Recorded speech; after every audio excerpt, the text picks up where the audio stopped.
Hello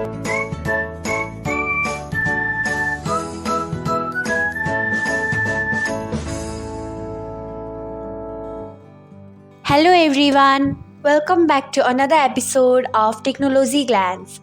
Today in this video, I'm going to guide you through how you can turn on pop-up notification on Likee. So, let's get started. Firstly, open Likee app in your device.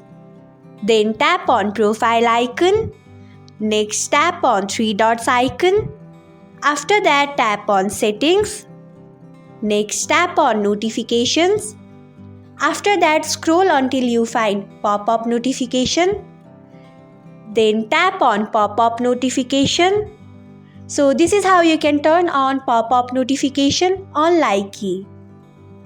Thanks for watching. If you found this guide helpful, we would love it if you hit the thumbs up button below.